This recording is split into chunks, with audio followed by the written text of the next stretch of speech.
Excuse me.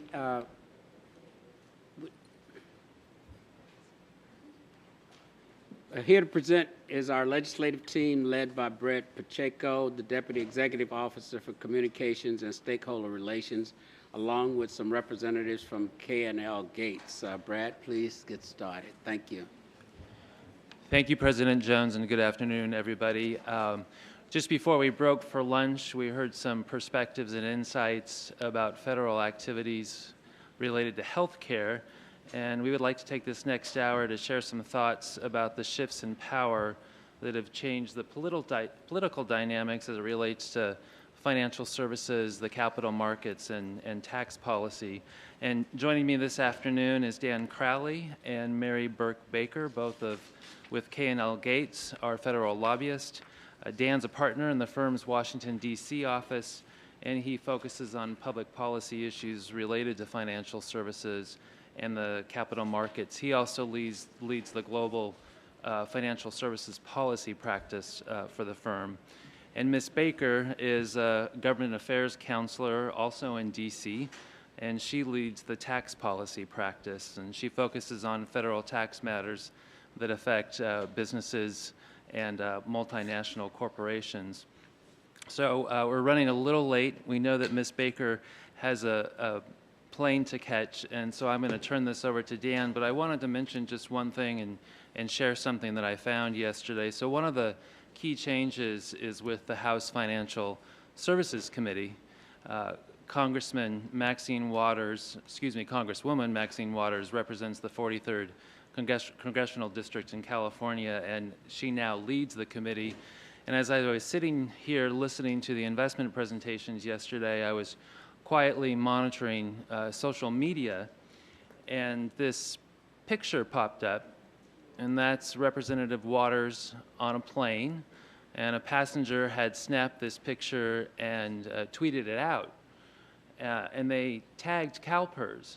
And I couldn't quite figure out why they had tagged CalPERS, and it was moving through the social media sphere.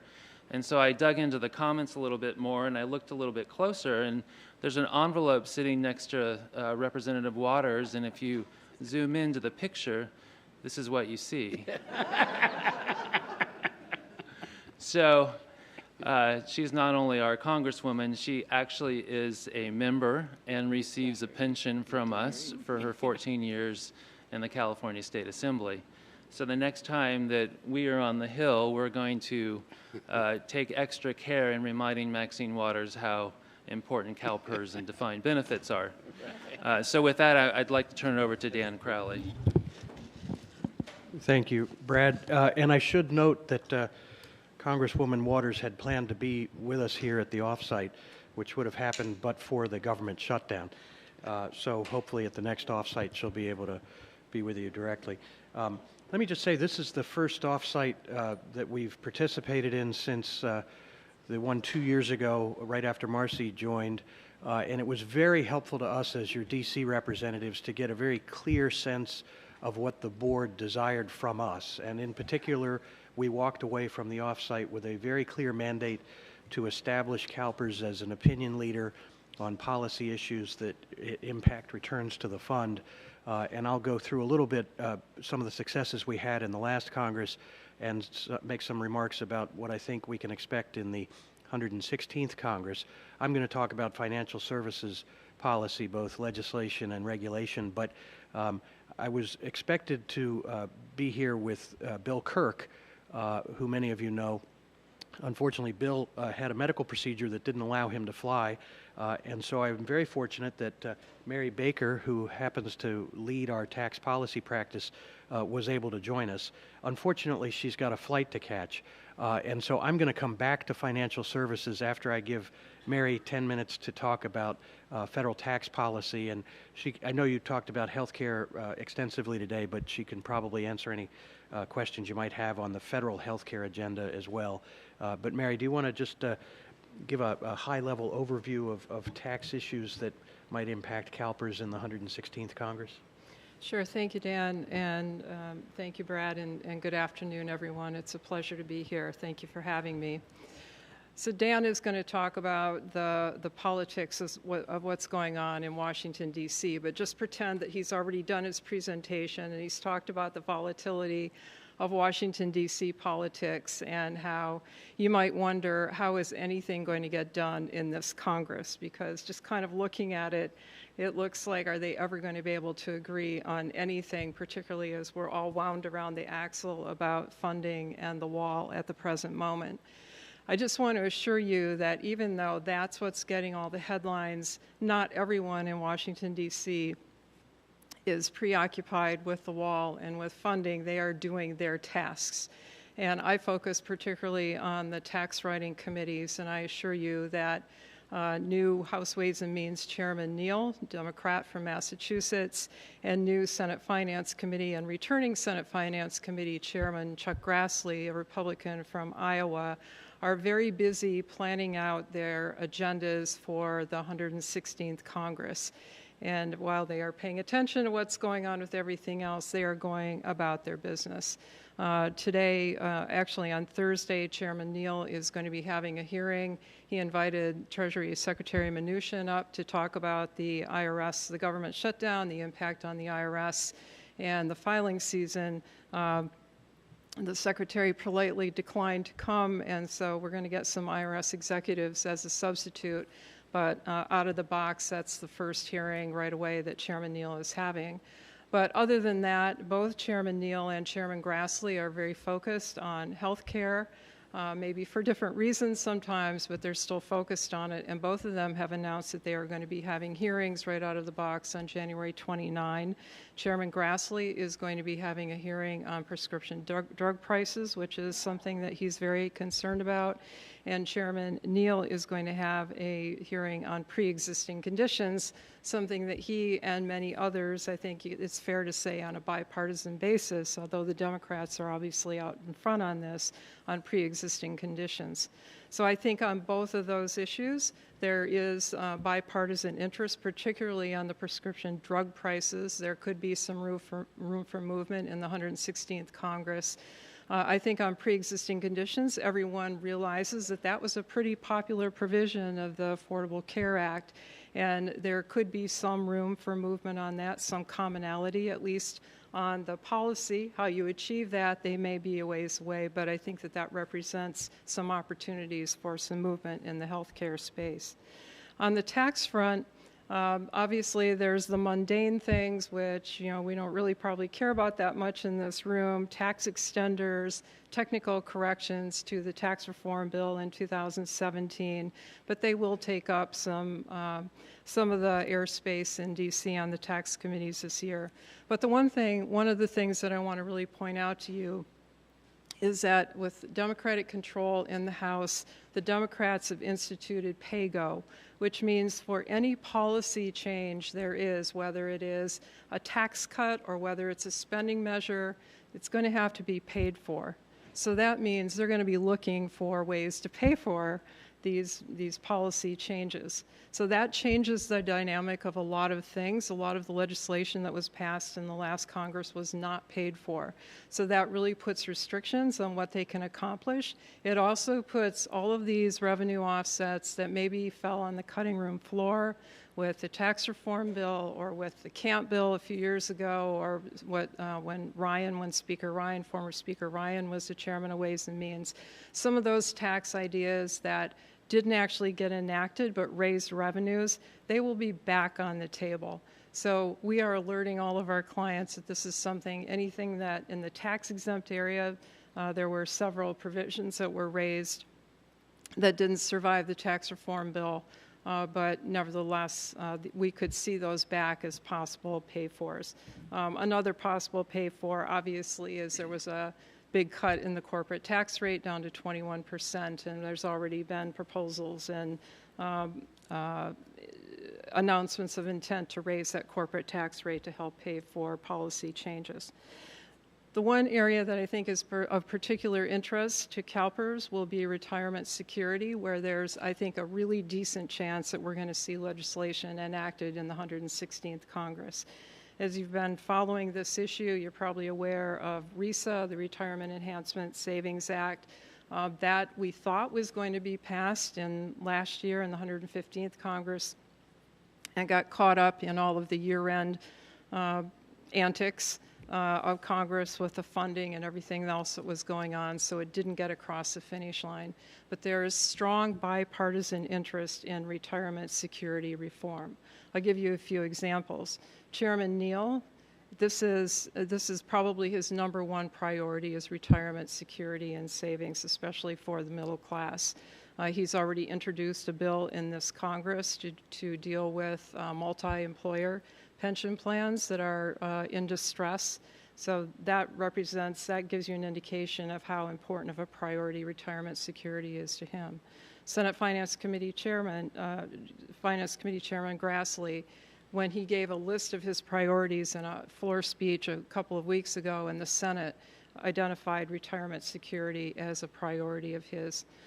Ranking member Brady in the House Ways and Means Committee had introduced retirement security legislation when he was chairman of Ways and Means. Ranking member Wyden on the Finance Committee co-sponsored the RISA bill with former Chairman Hatch, who just retired at the end of the last Congress. So those are, you have the four horsemen, as we call them, who all have identified retirement security as priorities. In addition, President Trump issued an executive order in September to make it easier for small businesses to offer retirement plans. There was a joint select committee on multi-employer plans that operated throughout most of last year, focused on retirement security and particularly multi-employer pension plans.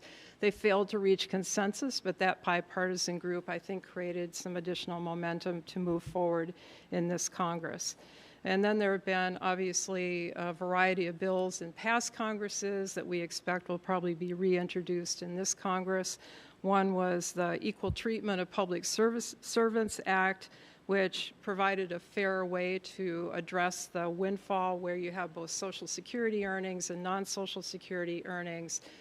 Government workers can get the short end of the stick sometimes in not being able to qualify for Social Security, so this would allow a fair way to calculate how you could get both Social Security and non-Social Security retirement benefits. The Public Employee Pension Transparency Act, which would require sponsors of state and local retirement plans to annually report their liabilities to Treasury in order to retain their tax-exempt bond status. We expect that to be reintroduced. RISA, we expect that's already under discussion. Frankly, part of the problem is just finding a vehicle for it to travel on, something that they can cobble together a deal.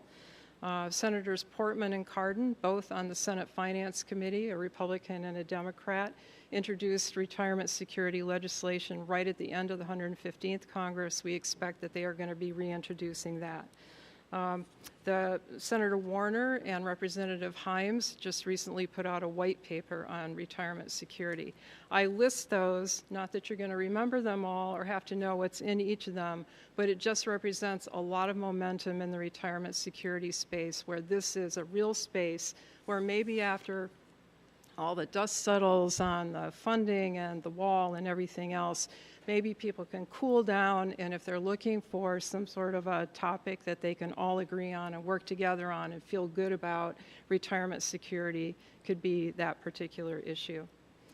And just briefly also, so retirement security isn't the only thing that they're working on. You may be aware that in the tax reform bill, there were some tax-exempt provisions. One of them making transportation fringe benefits subject to be called unrelated business taxable income for tax-exempt entities, which means the value of your parking space could be taxable to the tax-exempt entity, or CalPERS in this case.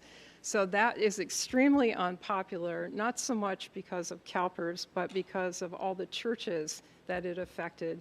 But anybody that's caught up in it could be the beneficiary of the action that's being taken to try to get that out of the tax code. And I predict that that is something that is going to be repealed, that was in the tax reform bill sometime in this Congress, once they find a vehicle and just a way to do the maneuvering and the mechanics on trying to get that done.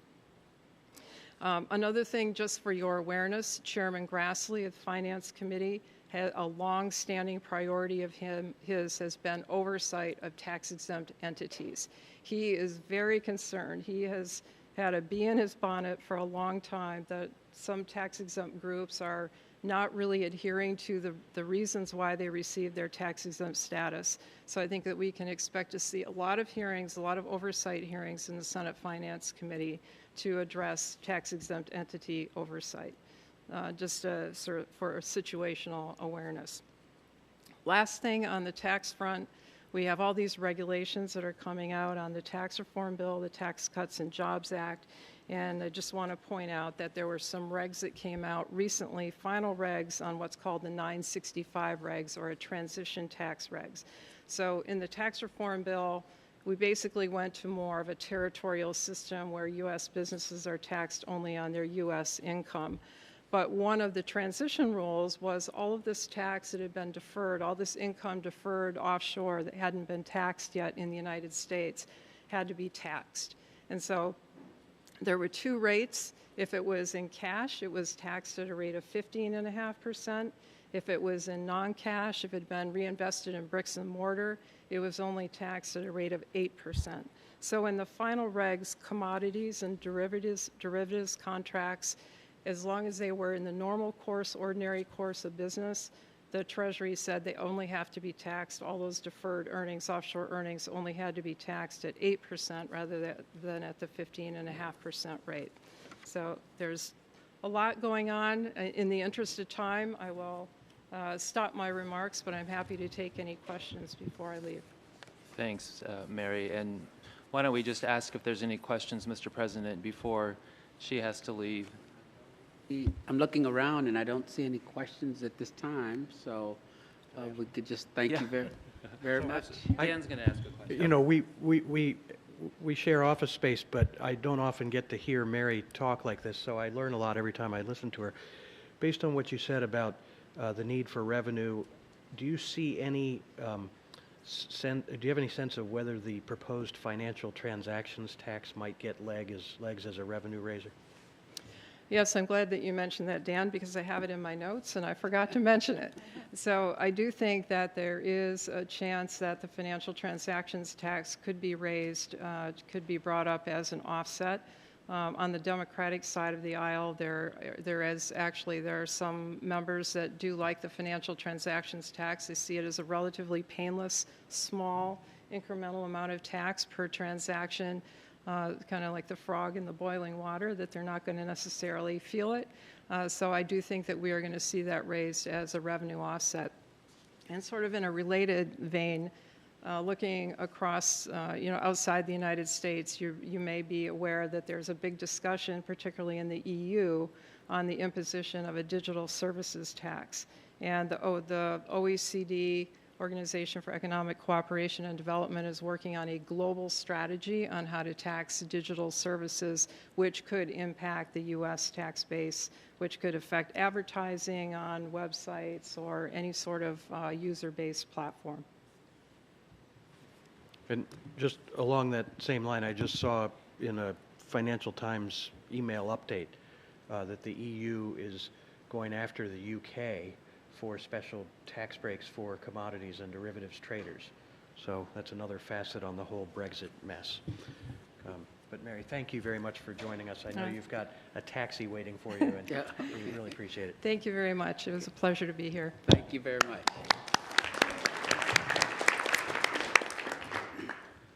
So turning to financial services policy, as we discussed at the board meeting in the fall, we had a long string of successes in terms of weighing in on proposals, starting with the Trump executive order that occurred immediately after our last board offsite and the ensuing reports, the Financial Choice Act, then S-2155, which became law, S-488, which did not, the Jobs Act. We weighed in on all of that at various turns with letters from Marcy successfully. And so we've set the stage now for continued success in the 116th Congress. What has changed, of course, is that we've had an intervening election that has resulted in not only divided government, but a divided Congress and divisions within the parties themselves. If you look at the people who are now running the House Financial Services and the Senate Banking Committee, we have continuity. Obviously, the roles have changed in terms of who has the gavel in the House. Maxine Waters now is the chair.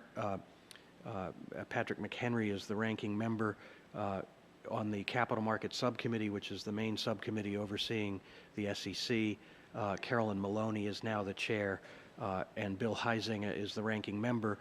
But it's the same basic cast of characters we saw before, McHenry roughly being a proxy ideologically for Jeb Hensarling. And of course, Maxine Waters is simply, changing which side of the dais she sits on. What has changed is at the lower levels of the committee, we now have 16 new 21 new members of the House Financial Services Committee, 16 Democrats, 5 Republicans. Of the Democrats who were elected, they are some of the sort of stars, if you will, of the election. Alexandria Ocasio-Cortez, who beat Joe Crowley in the primary to become the Congresswoman from New York. Ayanna Pressley, who is the woman in Massachusetts who beat Mike Capuano. Katie Porter from California, who is an Elizabeth Warren protege. These folks are all coming to the Financial Services Committee with a very distinct agenda that in many ways differs from the leadership agenda. Maxine Waters, by comparison, is sort of center-left, and it's going to be very interesting to see how that plays out, particularly given some of the public statements some of these members have made. Other new members, Alma Adams, who succeeded Mel Watt, Sean Custer in Illinois, Peter Roskam's successor, Jesus Garcia from Illinois, who is ran against Rahm Emanuel in the mayor's race in Chicago and is a Bernie Sanders supporter. We have a former NBA star, and Al Lawson from Florida. Jennifer Wexton, the former CIA operative who beat Barbara Comstock in Virginia. So it's a very exciting, energized, vibrant freshman class. Why are they on the Financial Services Committee? For the very simple reason that it makes it that much easier to raise campaign contributions from Wall Street, to be perfectly blunt about it. On the Republican side, it's about 5 new members, including the successors to Paul Ryan and Jeb Hensarling. And so at first blush, it would appear that this group of members is not going to be able to agree on what time of day it is, much less getting technical financial services legislation through Congress. That contrasts with the reality, though, of what we've seen just last week. Maxine Waters and Patrick McHenry introduced on a bipartisan basis H.R. 624, the Promoting Transparent Standards for Capital Investors Act, which requires the SEC to consider changes to 10b5-1 trading plans. It's been fraught with problems in various companies where the trading plans keep changing, and while you think the executives are bound by one trading plan, they can simply change it or adopt another one or an overlapping one.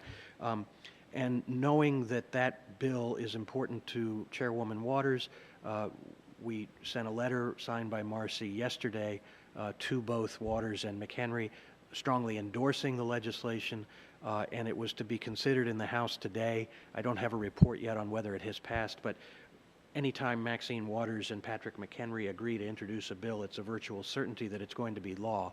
And I think the reason that's important is that here at the beginning of the 116th Congress, we've already taken the first step at reasserting CalPERS as the largest institutional investor in the country and making you relevant to the debate in a constructive way. And that will continue to pay dividends throughout the 116th Congress, despite the theatrics, the kabuki theater going on a macro level involving the president and shutdowns and walls and all the rest of that. Looking a little further down the road in terms of Chairwoman Waters' priorities, housing finance reform is probably her top priority, particularly with respect to low-income housing. She has long supported the Community Reinvestment Act. She's a strong advocate for diversity and inclusion, and in fact has reconstituted the committee to now have a subcommittee on diversity and inclusion. I'm sure if she were here with you today, that would be a focus of her remarks. We're also looking at oversight of the Trump administration, retirement security reform, as Mary talked about, not just on the tax side, but also as it relates to financial services. And, you know, of course, governance issues that are a perennial challenge, proxy advisors.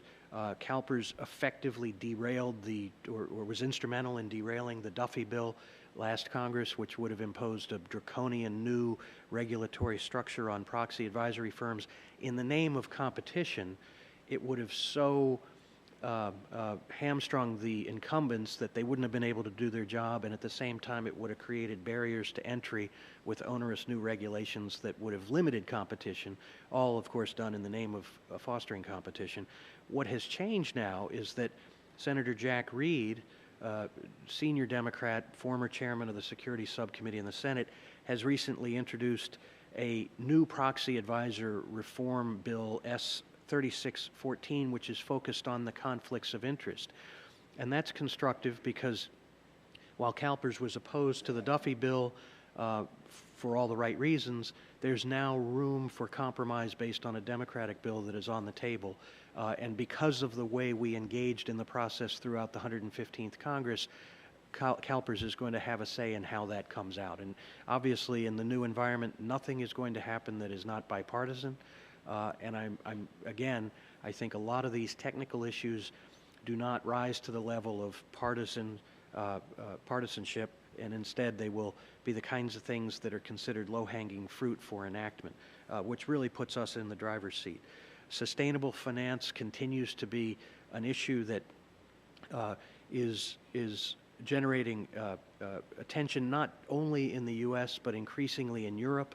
IOSCO and the European Commission and others are focused on expanding the ESG disclosures, particularly with respect to institutional investors as they impact long-term returns. The difficulty is lack of standardization. Ann Simpson, of course, is an expert on this, and I'll let her talk to you about the activities that CalPERS has engaged in there. But the need for standardization so that you can compare companies in the same industry or industries across industries, that's remains an unmet challenge, and one that not only CalPERS but the institutional investor community as a whole, led by the Council of Institutional Investors and others, are clamoring for. Maxine Waters is sympathetic, but we will continue to have some of the governance challenges that we've seen over the last 2 years, particularly on proxy voting, on 14A8 reform, what shareholder proposals are going to be excluded by the staff at the SEC, and of course they keep moving the bar, making it difficult for investors to determine what will or will not be accepted. So we expect in the follow-up to the roundtable that occurred in the fall, additional rulemaking. The Investor Advisory Committee at the SEC is focused on those issues as well. So there are no easy answers, but I think that there's going to be an opportunity to engage in a productive way that will continue to position CalPERS as an opinion leader. And again, 2 years ago we talked about an objective being that when people are talking about financial regulation, they ask, what does CalPERS think? And I think that over the last 2 years we have largely succeeded, so now they care, particularly when you look at the leadership in the House, where the Speaker is from California, the Minority Leader is from California, the Chair of the House Financial Services Committee from California. This really is going to be a great opportunity for CalPERS to advance your legislative agenda in the coming 2 years. So with that, I'd be happy to, and let me just make one other point, which is that CalPERS belongs to a lot of organizations. I mentioned the Council of Institutional Investors, but also CERES, the International Corporate Governance Network. There are any number of them. And it's important to look at those allies as an opportunity to leverage your influence in the system. But I want to make one point, which is that it's very important for those activities to be coordinated in a centralized fashion. And so Danny Brown, who has been with you only a short time, really has done an excellent job as serving as hub on the wheel for interfacing between CalPERS, Congress, the regulators, and some of these outside organizations to make sure that there's a clear message being delivered through whatever channels are available. Thank you, Dan. President Jones, I think we're ready for any questions. Yes, we do. Ms. Green Ross? Turn your mic on. So this was just about when Ms. Frost and/or other staff members sign letters to either Congress or in the regulatory federal process, are those available for the board members to access? Is it on the website? They're not on the website, but we can certainly circulate it. We just sent it yesterday, got it signed, and so we haven't had an opportunity to send it around to the board, but we will. I didn't mean just one, I meant all of them. Oh, I'm throughout. sorry. I thought you know were we do- referencing. I know we do assorted letters to the SEC, and those are very, very informative and relevant, and as a board member, we'd like to be able to We're happy to do that. have, Sure, it might be good happy to have to it on do the that. website. And we can look at adding them to the website as well. Thank you. Sure. And some of them are made public by virtue of who they're sent to. This is a January 9th letter sent to the SEC on the universal proxy issue, which the SEC will then post on their website. But I had hoped to have copies of the letter to distribute, and I apologize, that's my fault. I was hoping to use it as a model for bipartisan engagement in the 116th Congress, but hopefully we can get that distributed. Okay, Ms. Hollinger?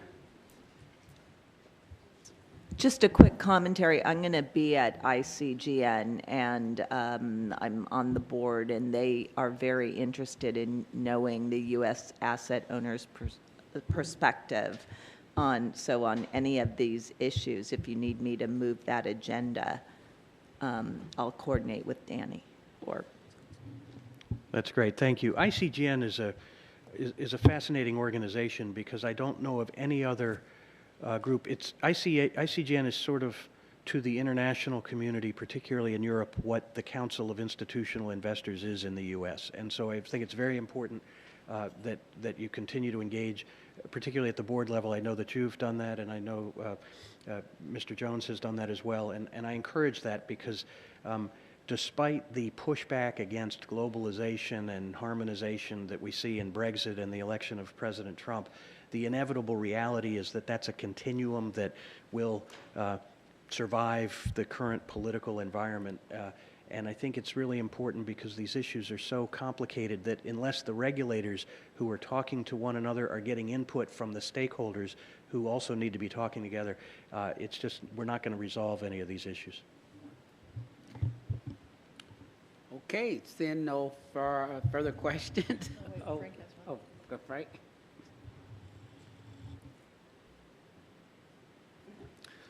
Thank you.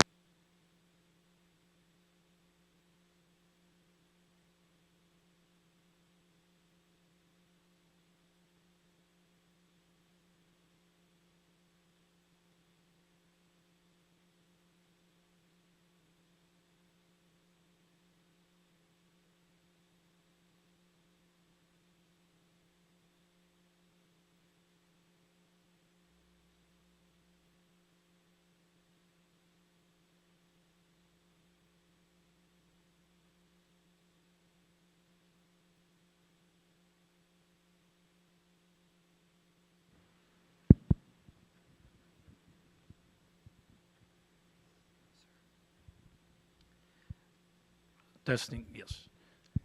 Thank you, Mr. President. I just wanted to ask if it's possible, especially for those of us who are new, to get like a listing of all the different trade associations, the CalPERS or international association that we have a membership, and also who is representing CalPERS in these associations, and perhaps, you know, just a sentence or two of their regulatory or their mission. I think will be helpful for those of us who are new on the board. Yeah, we'll send it to all board members. Yeah. Okay. Yeah. We have that prepared, so we'll get it updated. We prepared it a couple years ago, but we'll get it prepared and out to everyone. Perfect, thank you.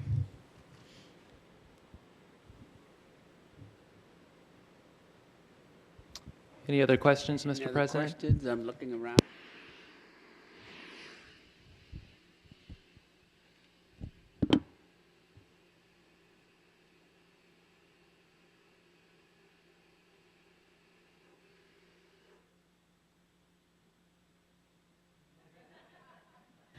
Oh, there we go. No, I don't see any additional questions, so that concludes the questions. And so thank you again for the update and understanding the political dynamics around the federal policy is very helpful. Am I sensing you wanted to say something else? Dan just had one concluding remark. I just Okay. also wanted to thank Dan and his team. They're Okay. a great partner for us in Washington, D.C., but we do have some engagement that's happening in the coming days, and Dan wanted to just cite that. Okay. Yeah, I'm sorry. I'm remiss for not mentioning the other thing that came out of the board offsite 2 years ago was agreement on the need to continuously engage at the highest levels with policymakers in D.C. We have done that over the last 2 years, and it continues now into the 116th Congress. We've got Danny Brown and Kelly Fox coming to D.C. for a round of Hill meetings next Tuesday, and then James Andrus will be there for a round of meetings on the 30th. And Mr. Jones, you've done that as well, and you know that there's no substitute for having principal-to-principal interaction. So when you can come to Washington and give us some of your time, and if others from CalPERS, the senior ranks, are in D.C. and you can make an extra half a day to let us make use of your time in interfacing with policymakers, that would also be very helpful. Okay, sure. Okay. Okay, so well, thank you, and join me in thanking the panel. Okay, Karen, it's your time. Okay, thank you very much, Henry. We're going to go ahead and take a quick break, 15 minutes or so. Let's meet back here at 4:05. Okay.